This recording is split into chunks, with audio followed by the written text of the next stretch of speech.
What happens when archaeology uncovers something that should never have been found? In the sun-scorched hills of southeastern Turkey, a discovery is about to shatter every accepted truth about human history. Not ancient bones or primitive tools, but sophisticated technology that should not exist. Dr. Ayla Demir thought she knew the boundaries between myth and science, between the possible and the impossible. But when a 3-ton stone mysteriously shifts at an excavation site, revealing a hidden chamber, she finds herself facing an artifact that defies explanation. A metallic, compass-like device with properties that modern science cannot replicate, buried in layers dating back 12,000 years. An object that functions as if it were manufactured yesterday. As government agencies move to classify her discovery and corporate interests close in with darker motives, Ayla must decide, will she expose a truth that could rewrite human history or protect a secret that was deliberately buried for a reason?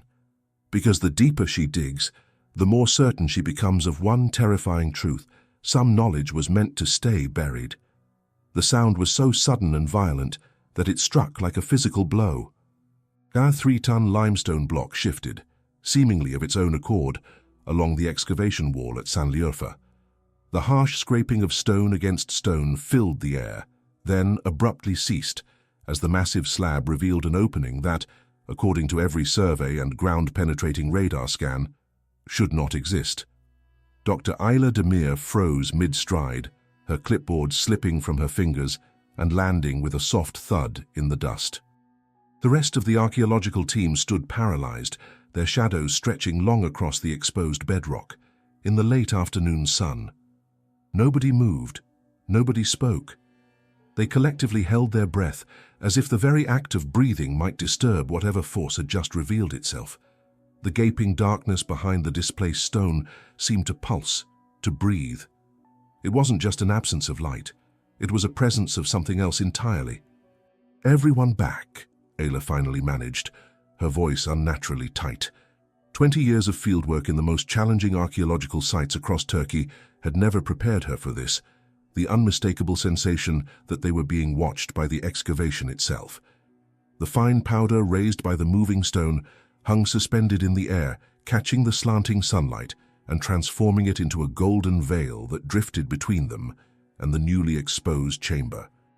Through this haze, Ayla could make out something impossible. Geometric patterns carved with precision into the inner stone face, visible even from where she stood. "Dr. Mehmet," she called to her colleague, careful to keep her voice steady. "Your light." The older man fumbled with his equipment belt, hands visibly shaking as he unclipped his high-powered flashlight. The beam cut through the dust like a solid thing, illuminating what couldn't possibly exist. Perfectly rendered angular patterns etched into the stone with machine-like precision. Not the crude symbols typical of Neolithic craftsmen, but intricate geometric designs with the exactitude of modern circuit boards. This can't be right," whispered Mehmet, the tremor in his voice betraying more than professional skepticism. "These markings aren't consistent with any known Neolithic craftsmanship. The precision alone would require tools they couldn't have possessed." Ayla stepped forward, her training temporarily overriding her instinctive caution. The narrow opening was barely wide enough for an adult to pass through. The carved patterns on the entrance stone weren't random. They formed a symmetrical framework around the opening, like a deliberately engineered doorway. "Recording equipment," she ordered, her voice steadier now. "Full-spectrum documentation before we proceed." But even as her team scrambled to retrieve cameras and scanning devices, Ayla felt something pulling her toward the opening. Not a physical force, but an almost painful need to know. The academic in her demanded evidence, measurements, documentation. The human in her sensed that whatever lay beyond that threshold would render her careful methodology irrelevant. The portable lights were set up, casting harsh shadows that seemed to make the carved patterns shift and move. Every archaeologist present felt it, a profound, temporal dissonance.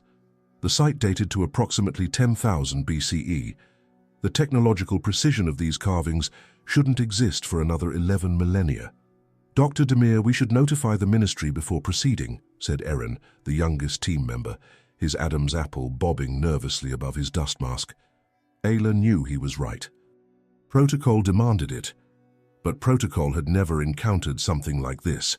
"We'll document and secure the site," she replied, already moving toward the opening. "The ministry will be notified once we understand what we're dealing with." The silence as they approached the threshold was absolute. No distant village sounds, no desert wind, not even the ambient noise of their equipment. Just the irregular rhythm of their breathing, growing shallower as the air itself seemed to resist their lungs. Isla was the first to cross the threshold, her slender frame easily slipping through the narrow opening. The beam of her headlamp played across the small chamber beyond.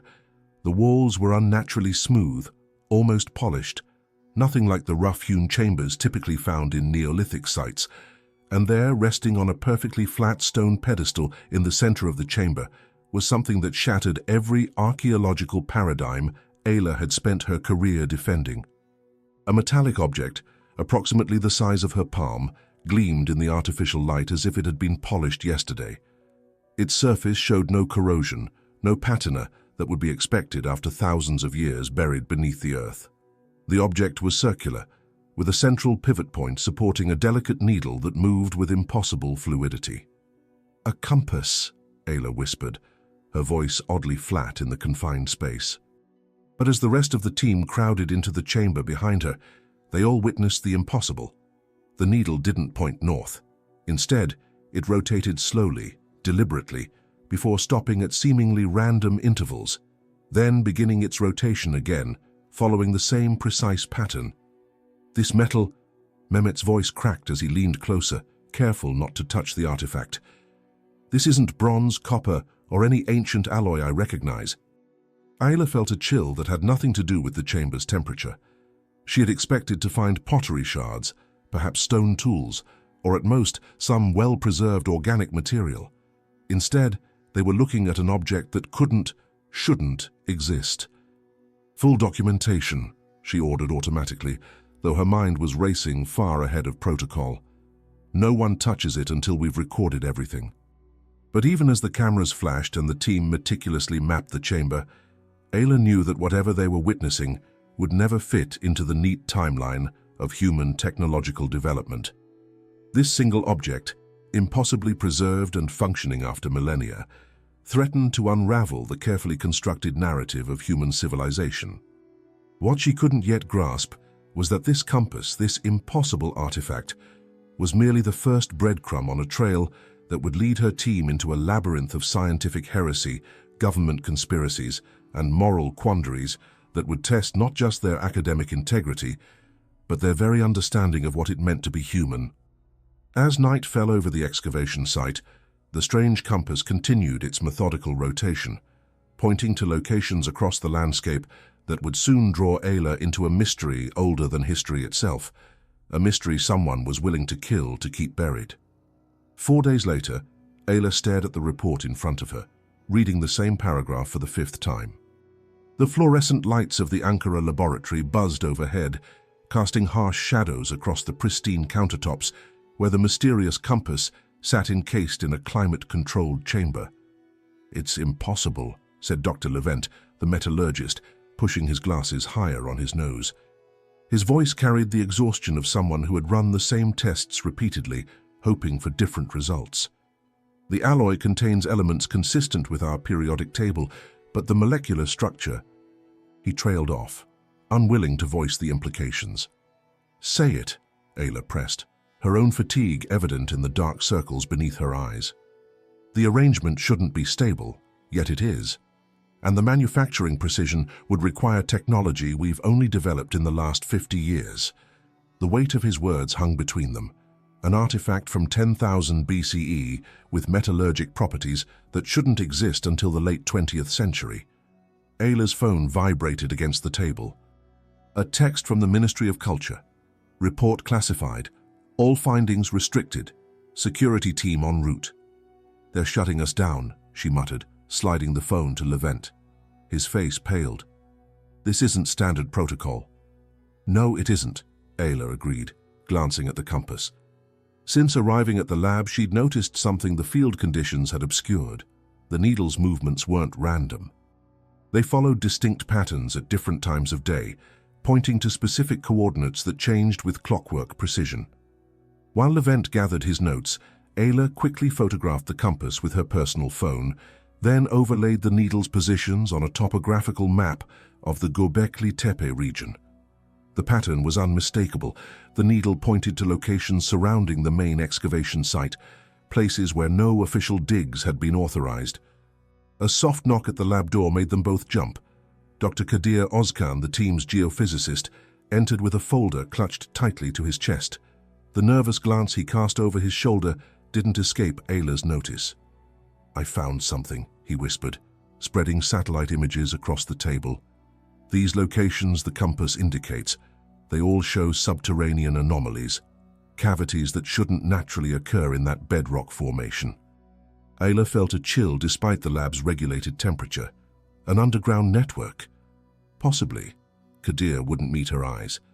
But there's something else. I received a call this morning from Nexus Technologies. They're offering triple my university salary for exclusive access to my findings. The implication was clear. Private interests were already moving, faster than government bureaucracy. "Who else have they approached?" Ayla demanded. "Everyone on the team, I imagine," Kadir replied, his expression conflicted. "And not everyone will decline." As if confirming his words, the lab door swung open.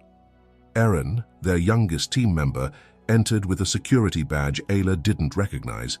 Behind him stood two men in business attire, their posture betraying military training. "Dr. Demir," Eren said, his voice steady but his eyes betraying apprehension.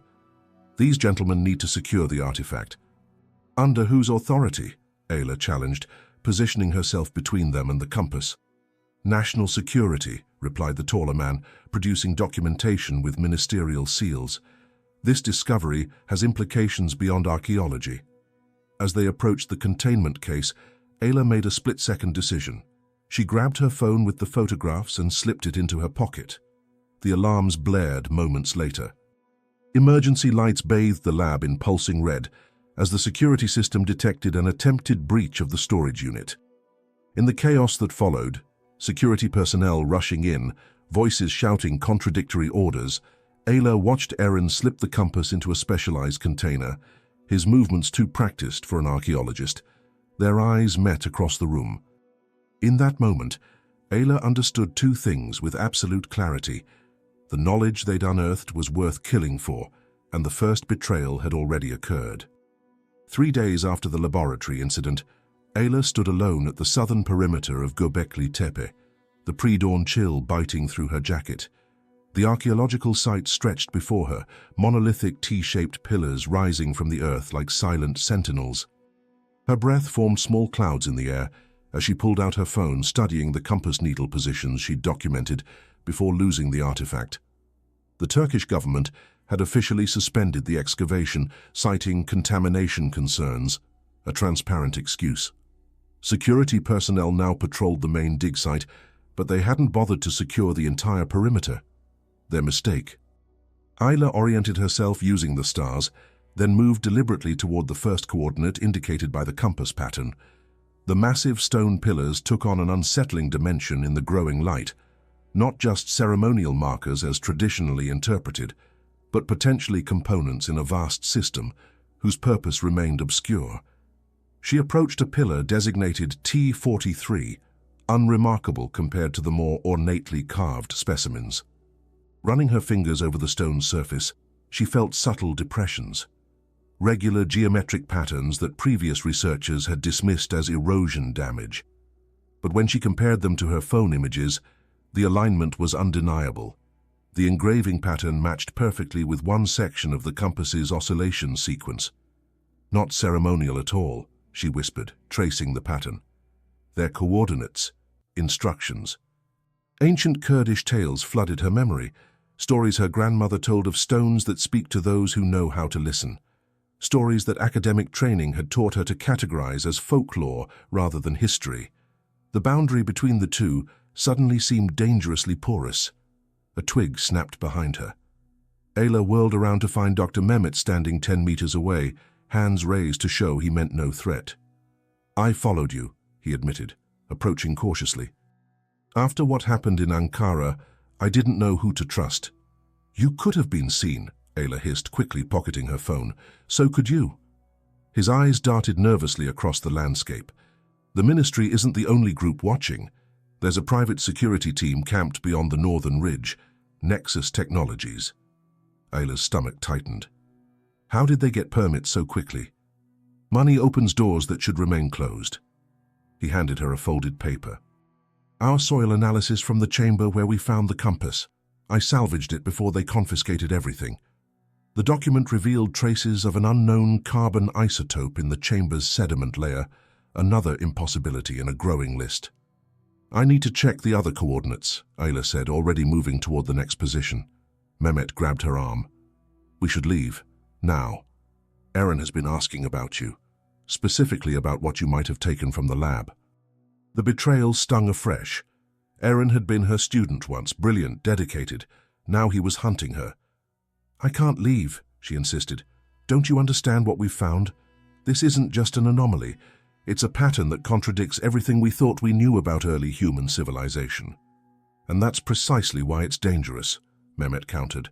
Some knowledge is buried for a reason. Back at their makeshift camp that evening, Ayla found her research notes scattered across the floor of her tent. Her laptop was untouched, but had been moved precisely 2 inches from where she'd left it. Someone had searched her belongings with meticulous care. More disturbing was what she found beneath her pillow, a small card with the Nexus Technologies logo and a handwritten message. We know what you're looking for. We can help each other. That night, she couldn't sleep. The T-shaped pillars of Göbekli Tepe no longer represented the dawn of human religion to her. They were now silent witnesses to a technological understanding that shouldn't have existed, and someone was willing to break into her tent, to threaten her colleagues, to corrupt her former student, all to control that knowledge. As Ayla stared at the tent ceiling, she made her decision. Tomorrow, she would follow the compass's path alone, regardless of the consequences. Some truths demanded to be uncovered, even at terrible cost. The southeastern ridge of Göbekli Tepe was largely unexplored, deemed archaeologically insignificant due to its lack of visible structures, perfect cover for what Ayla sought. Following the coordinates from her phone, she navigated through limestone outcroppings that concealed her from the security patrols now stationed around the main excavation. Dawn light filtered through high clouds as she reached the location, an unremarkable rocky slope, covered with pale lichen and scrub vegetation. Nothing visibly special, yet the compass had indicated this spot with consistent precision during its rotation sequence. Ayla studied the surrounding terrain with trained eyes. The natural contours seemed slightly too regular, almost imperceptibly manipulated. She brushed away lichen from a vertical rock face, revealing a hairline fracture running vertically for nearly 2 meters, not a natural formation. Pressing her palm against the stone, she applied pressure at different points, testing a theory that seemed absurd even to her. On her 3rd attempt, something shifted. A section of rock, perfectly balanced, pivoted inward under her touch. Cold air rushed out from the revealed opening, a narrow passage cut into the living rock. Ayla switched on her headlamp, its beam illuminating what couldn't possibly exist. A perfectly engineered tunnel, its walls composed of fitted stone blocks cut with impossible precision for the era. No tool marks, she whispered, running her fingers along the seamless joins between stones. Modern masonry couldn't achieve this level of precision without industrial equipment. The academic part of her brain struggled to process what her eyes were seeing. The tunnel stretched ahead, sloping gently downward. Each step she took deepened her scientific apostasy. The weight of conventional archaeology, the discipline she dedicated her life to, pressed against her consciousness, demanding she reject what she was witnessing. But the evidence wouldn't allow it. 20 meters in, the tunnel widened into a small antechamber. Ayla's headlamp beam caught something on the walls, carvings unlike any Neolithic art she'd studied. These weren't the primitive animal representations common to the period. They were schematics, technical diagrams depicting astronomical alignments interspersed with what appeared to be mechanical components. One section showed something unmistakable, a rendering of the compass itself, positioned within a larger mechanism. Surrounding it were precise geometric patterns that reminded Ayla of modern technical drawings. cross-sections and component views. It's an instruction manual, she realized, photographing everything with shaking hands. They were documenting technology, not myths. The implications crashed against her professional training. Either every academic consensus about Neolithic technological capabilities was catastrophically wrong, or something far more disturbing had occurred. Knowledge that shouldn't have existed had somehow been available to these ancient builders. Deeper in the chamber, Ayla's light caught something embedded in the compact earth floor. Kneeling, she carefully brushed away sediment to reveal another metallic object, similar in composition to the compass, but formed like a gear segment with precisely cut teeth. As she reached to extract it, she froze. A faint sound echoed from the tunnel entrance, the scrape of footsteps on stone. She wasn't alone. Ayla quickly pocketed the metal component and extinguished her headlamp. Darkness enveloped her completely as she pressed herself against the wall, controlling her breathing. A beam of light swept into the chamber, followed by a silhouette she recognized immediately by its distinctive posture. Erin. "Dr. Demir," he called softly. "I know you're here. We detected your phone signal." Ayla remained silent, calculating her options. The tunnel had no other exits she could see. "You don't understand what you've stumbled into," Erin continued, his voice echoing strangely in the confined space. "Nexus isn't just interested in archaeological fame. They believe this technology can be repurposed." "And you believe them?" Ayla finally responded, her voice tight. Erin's light found her, momentarily blinding her. "I believe that whoever controls this discovery controls the future." His face, once open and eager, now held a hardness that chilled her. "The question is whether you want to be part of that future or buried with the past." Behind him, more lights appeared in the tunnel, more figures approaching. The sudden explosion of soil and rock came from behind Erin, sending a cloud of dust through the narrow tunnel. Ayla reacted instinctively, diving sideways as the chamber filled with choking particles.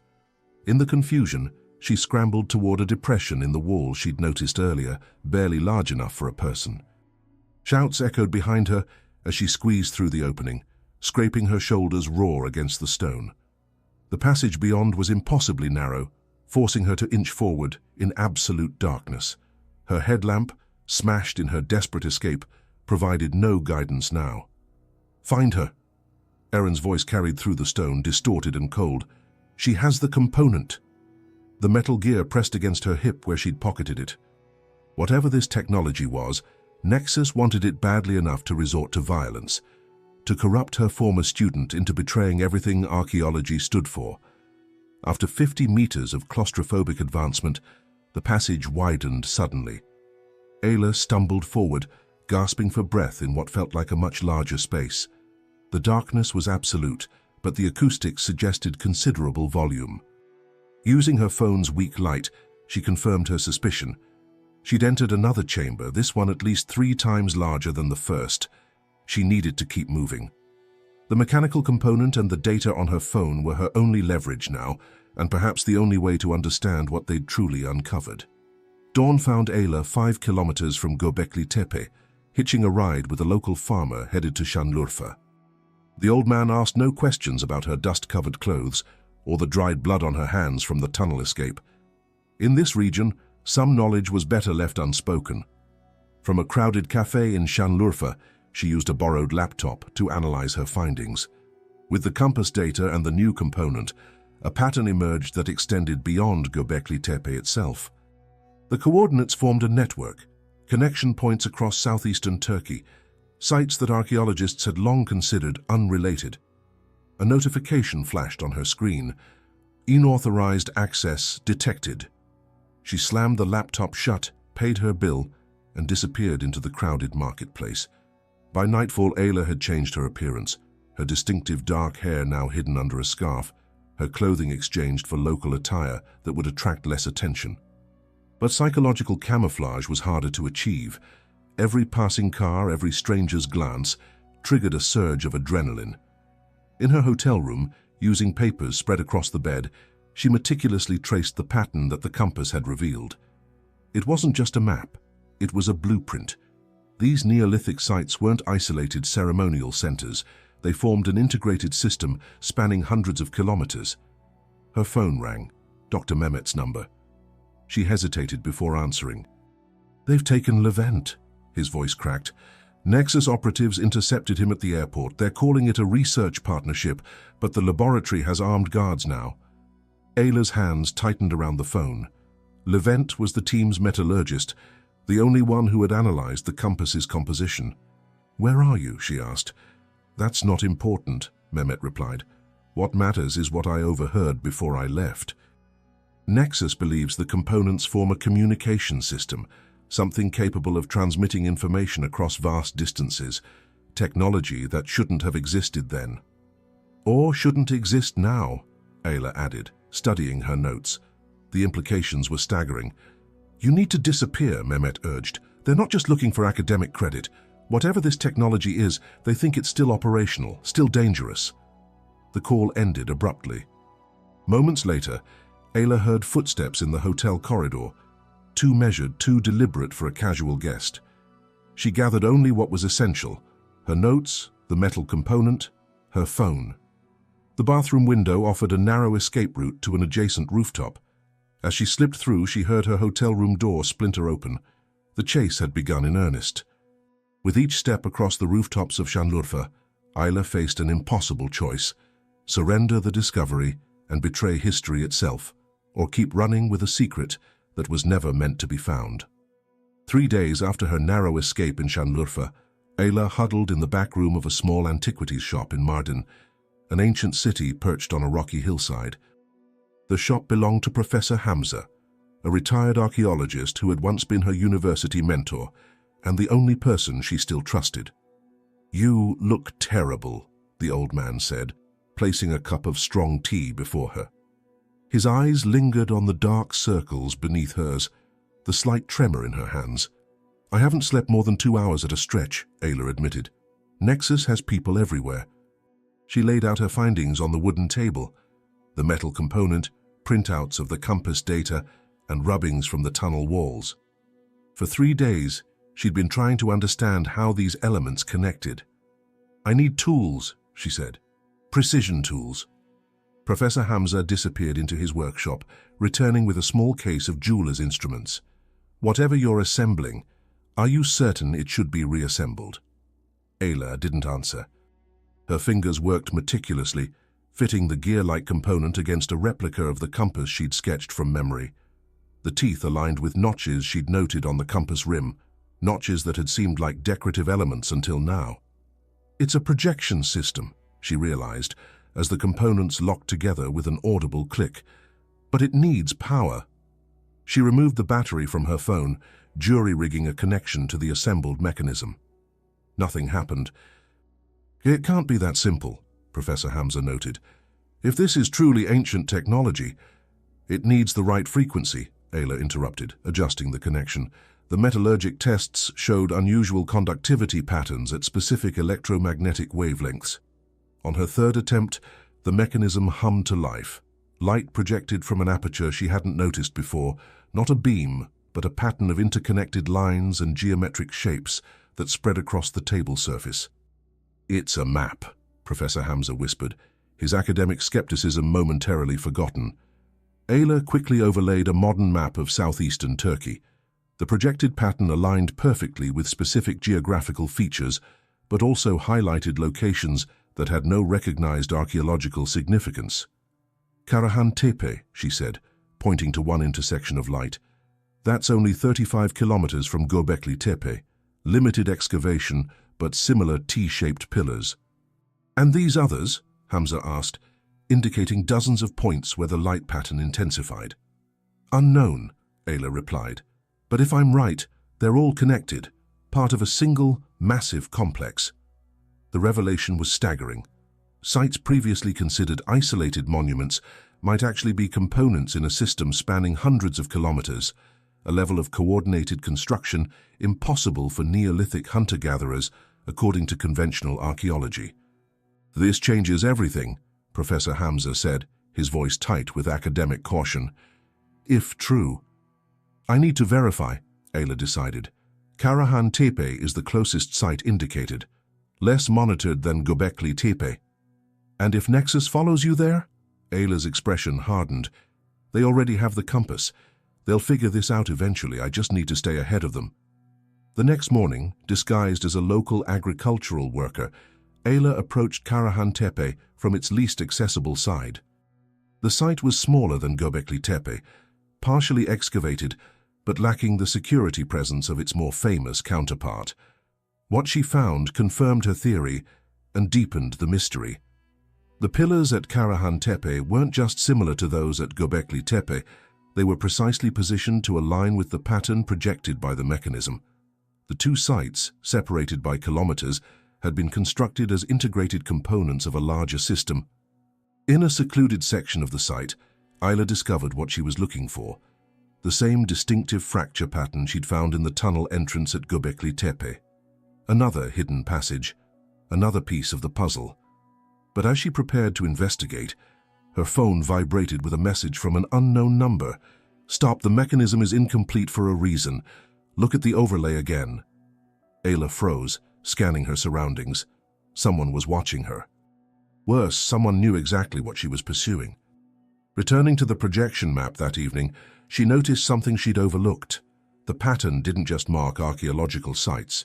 When superimposed on a modern map, several intersection points fell directly beneath major Turkish cities, including Ankara itself. The implications hit her like a physical blow. If these underground structures extended beneath modern urban centers, then revealing this discovery wouldn't just rewrite archaeological textbooks, it would necessitate excavations that would destabilize entire cities, knowledge that could literally undermine civilization. The Ministry of Culture and Tourism building in Ankara stood like a fortress of bureaucracy against the morning sky. Ayla adjusted her headscarf and straightened the credentials she'd borrowed from a former colleague. The risk was enormous, but she needed official records, geological surveys, urban development plans, anything that might reveal what lay beneath Turkey's modern infrastructure. 3 security checkpoints later, she sat across from Deputy Minister Kazan, a thin man with calculating eyes who had overseen archaeological permits for 2 decades. "Dr. Demir," he said, not bothering to rise from his desk. "You've become quite difficult to locate recently." "I've been following evidence," Ayla replied carefully, placing a sealed folder on his desk. "Evidence that suggests a network of Neolithic structures extending far beyond known excavation sites." The deputy minister didn't touch the folder. "Your expedition was suspended, your findings classified." "By whose authority?" Ayla pressed. "Scientific discovery doesn't belong to corporations or security agencies. National security supersedes academic curiosity." His voice remained steady, emotionless. "What you've stumbled upon has implications beyond archaeology." "So you know," Ayla realized, studying his expression. "The government already knows what's down there." The slight tightening around his eyes confirmed her suspicion. The Turkish authorities weren't ignorant of the underground network. They were actively suppressing knowledge of it. "Dr. Demir," Kazan leaned forward, "imagine the consequences if the public learned that major urban centers were built atop structures that predate known civilization. The panic, the economic collapse as property values plummeted, the religious upheaval." "Truth isn't measured by its convenience," Ayla countered. "No," he agreed, "but its release can be measured by its damage." He slid a document across the desk. "Your excavation license has been permanently revoked. Your academic credentials are under review. Leave Ankara today, Dr. Demir, or face charges of stealing cultural artifacts." Outside the ministry, Ayla's hands shook as she hailed a taxi. The weight of isolation pressed against her chest, making each breath shallow. The academic community, her entire professional identity, was now closed to her. Even if she published her findings internationally, no reputable institution would touch her work after a government blacklisting. Her phone buzzed with a text from Professor Hamza. "They came. Had to destroy the mechanism. Get out now." The taxi driver glanced at her in the rearview mirror. "Everything okay, lady?" "Just drive," she replied, watching government buildings blur past the window. The crushing realization settled over her. She wasn't just fighting corporate interests now, but the full power of a state determined to bury the truth. That evening, in a small pension on Ankara's outskirts, Ayla spread her remaining evidence across the bed. Without the projection mechanism, she had only her notes, photographs, and the coordinates she'd memorized. The final location pinpointed by the compass, the one she hadn't yet investigated, lay in a sparsely populated area near the Syrian border. A knock at her door sent her heart racing. She quickly gathered her materials, searching for an escape route. The window was too small, the bathroom had no exit. "Dr. Demir," a voice called softly. "Please, I'm alone." She recognized the voice, Dr. Kadir Ozkan, the geophysicist from her original team. Cautiously, she opened the door. Kadir slipped inside, his face drawn with exhaustion. "They've taken everyone else," he said without preamble.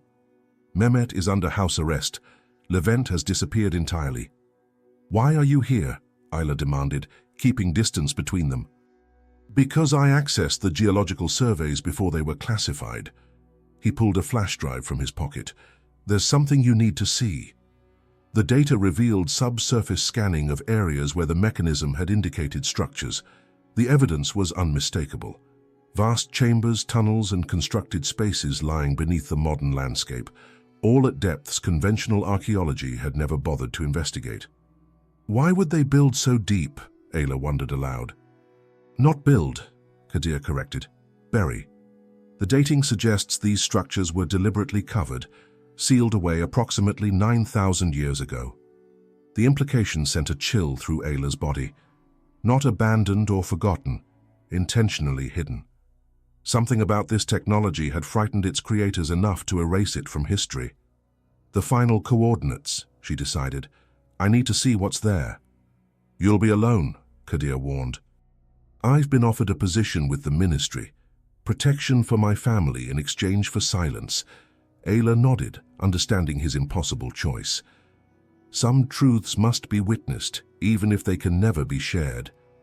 The abandoned village of Hasankeyf sat like a skeleton of history against the stark landscape. Once home to thousands, it had been evacuated for a dam project years ago, its ancient structures left to crumble. The perfect place to hide the final coordinates, a location deliberately chosen at the edge of oblivion.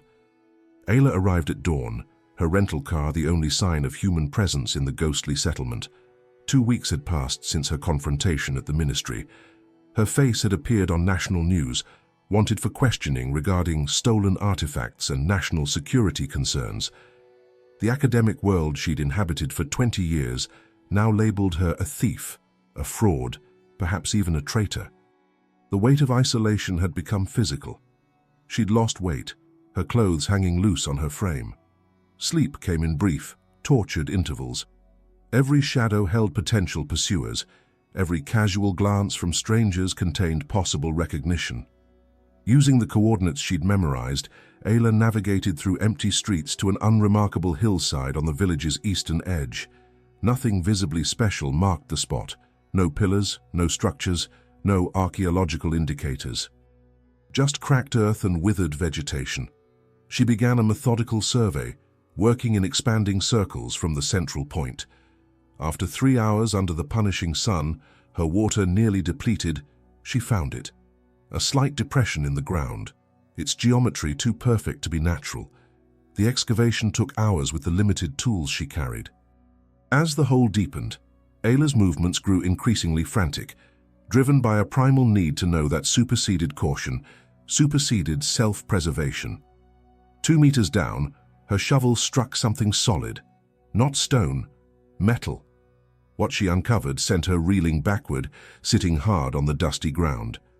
A metal panel perfectly preserved, with a circular recess at its center, a recess exactly the size and shape of the compass. "They're connected," she whispered to the empty air. "It's a system." A vehicle engine rumbled in the distance. Ayla froze, listening intently. The sound grew closer, multiple vehicles approaching the abandoned village. She had perhaps minutes before discovery. Working frantically, she cleared the panel fully, revealing inscriptions along its edge. The same precision-cut symbols she'd found in the tunnel at Göbekli Tepe. At the center of the panel was a sealed compartment. When she pressed the area around it, the compartment slid open, revealing the final component, a metallic sphere with interlocking sections, like a three-dimensional puzzle. As she extracted it, the distant sound of car doors slamming echoed through the abandoned streets. Voices called out, systematic, professional, conducting a search pattern. Nexus had found her. Ayla gathered her evidence and retreated to a crumbling structure nearby, concealing herself in the shadows as vehicles and personnel swept through the village. Through a crack in the wall, she recognized Eren directing the operation, his face set with determined purpose. In her hiding place, Ayla examined the spherical component under the dim light filtering through the damaged roof. When aligned with her notes and photographs, its purpose became clear. It wasn't just part of the compass, but its control mechanism. The entire system wasn't a communication device as Nexus believed. It was a map of deliberate burial sites. The truth struck her with devastating clarity. The ancients hadn't been preserving knowledge for future generations. They had been hiding it. The compass, the tunnels, the underground network, all designed not as a legacy, but as a warning. The technological understanding represented by these artifacts had been deliberately erased, buried beneath meters of earth and stone. Not forgotten, but intentionally removed from human access, perhaps because its power had proven too destructive, too dangerous to control. As footsteps approached her hiding place, Ayla faced the most profound ethical crisis of her life. Revealing this technology would fundamentally alter human history, would bring acclaim and vindication, but would also unleash whatever destructive potential had frightened an entire civilization into burying its greatest achievements. The door to her hiding place began to open. In that final moment, Ayla made her decision. 3 days later, international news reported her disappearance. Search teams found her abandoned car, her equipment, her notes, all meticulously arranged as if awaiting discovery. But of Dr. Ayla Demir herself, or the artifacts she had allegedly stolen, there was no trace. Some said she had fled with the evidence to publish abroad. Others suggested darker fates at the hands of government agencies or corporate interests. Conspiracy theories flourished briefly before fading into obscurity. Only Ayla knew the truth, that some knowledge deserved to remain buried, that some discoveries were warnings rather than opportunities. In a remote location known only to her, she had repeated what the ancients had done millennia before, returning the compass and its components to the earth, sealing them away from a world not ready for their implications. The greatest archaeological discovery in human history had been buried twice, once by its creators, and once by the woman who rediscovered it.